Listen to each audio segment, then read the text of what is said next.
Pabna district Santhia এলাকায় বিদ্যুতের load shedding অনেক অংশে বেশি। শহর অঞ্চলের তুলনায় গ্রাম অঞ্চলের মানুষ বিদ্যুৎ সমস্যার কারণে বেশি দুর্ভোগের শিকার হন। ঘন ঘন বিদ্যুৎ বিভ্রান্তের ফলে শিক্ষার্থী, কৃষক, ব্যবসায়ী সহ সাধারণ মানুষের দৈনন্দিন জীবনযাত্রা ব্যাহত হচ্ছে। তাই গ্রাম ও শহরের মধ্যে বিদ্যুৎ সরবরাহ বৈষম্য কমিয়ে সবার জন্য নিরবিচ্ছিন্ন বিদ্যুৎ করা খুবই জরুরি। আপনারা জানেন, পাবনা পল্লী বিদ্যুৎ সমিতির কিছু বিদ্যুৎ ঘাটতি রয়েছে। এই ঘাটতির কারণে বারবার লোডশেডিং হচ্ছে। তবে গ্রামের সাধারণ মানুষ বলছে শহরের তুলনায় গ্রামের লোডশেডিংটা একটু অনেক বেশি। রূপপুর পারমাণবিক বিদ্যুৎ কেন্দ্র সরাসরি সম্পূর্ণ কাজ হলে পাবনাবাসীর মুখে হাসি ফুটবে। বিদ্যুতের যে বিভ্রান্তি, লোডশেডিং, এটি নিয়ে আর হয়তোবা বিভ্রান্তিতে পড়তে হবে না পাবনাবাসীকে। শহরে কলকারখানা বেশির কারণে বিদ্যুতের যে সরবরাহ সেটি একটু বেশি হয়ে থাকে, কিন্তু শহরের তুলনায় গ্রাম অঞ্চলে বিদ্যুৎ সরবরাহ কত দুর্ভোগ রয়েছে এ সম্বন্ধে আমরা একটু ধারণা নিতে চাই। পাবনা জেলার বিভিন্ন গ্রামীণ এলাকায় দীর্ঘ সময় ধরে লোডশেডিং হচ্ছে।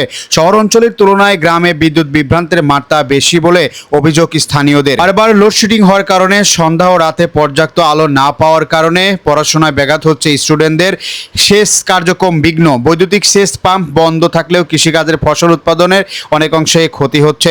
ব্যবসার ক্ষতি, দোকান, ক্ষুদ্র শিল্প, রাইস মিল, ওয়ার্কশপ, বিভিন্ন ধরনের ব্যবসা প্রতিষ্ঠানে বারবার লোডশেডিংয়ের কারণে অধিক সময় কারেন্ট না আসার কারণে তাদের ব্যবসায় ব্যাপক ক্ষতি হচ্ছে। অধিকাংশ সাধারণ মানুষ যারা ব্যবসা করে তাদের মুখে শুনে আসি বিদ্যুৎ না থাকার কারণে কি সমস্যা হচ্ছে। কর্মক্ষেত্র থেকে শুরু করে মানুষের প্রতিটা মুহূর্তে কিন্তু বিদ্যুতের প্রয়োজন পড়ে, তাই না? কিন্তু সেই বিদ্যুৎটাই অধিকাংশ সময় থাকে না। দেখা যায় যে সকালবেলা যদি 2 ঘন্টা থাকে আর সকাল থেকে আবার বিকাল পর্যন্ত আর 3 ঘন্টা নেই। কিন্তু আসলে কি বলবো, এটা বাংলাদেশের লোডশেডিং নাকি বাংলাদেশের মানুষের কারচুপি? এটা তো আসলে বলা যাচ্ছে না। কিন্তু আসলে আমাদের মতো যে সাধারণ মানুষ, আমরা বিদ্যুতের জন্য খুবই পেরেশানি। এই যে সারাদিন যে বিদ্যুৎ থাকে না, গরমে তো অতিষ্ঠ হয়ে যায়। আসলে কারেন্ট না থাকলে আমাদের গরমের মধ্যে ছোট ছোট ছেলে মেয়ে নিয়ে অনেক কষ্ট হয়। এটা কেমন যে দিনের বেলাতে বিদ্যুৎ থাকে না, আবার রাতেও থাকে না, এটা আসলে কোন সমস্যার কারণে? এটা কারচুপি না আসলে বিদ্যুতের ঘাটতি? এটা আমি জানতে চাই। পাবনাতে অবশ্যই কিছু মেগাওয়াট বিদ্যুতের ঘাটতি রয়েছে, যার কারণে লোডশেডিং করতে বাধ্য হচ্ছে।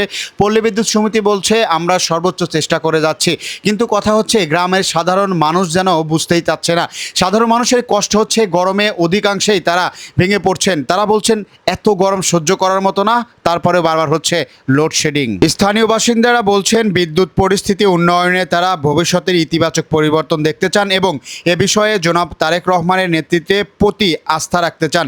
তবে তাদের অভিযোগ, শহর অঞ্চলের তুলনায় গ্রাম অঞ্চলে লোডশেডিং অনেক মাত্রায় বেশি বেড়ে গিয়েছে। এতে মানুষের ভোগান্তি হচ্ছে তুলনামূলক অনেক বেশি। তারা শহর ও গ্রামের মধ্যে বিদ্যুৎ সরবরাহের বৈষম্য কমিয়ে আনার জোর দাবি জানিয়েছেন।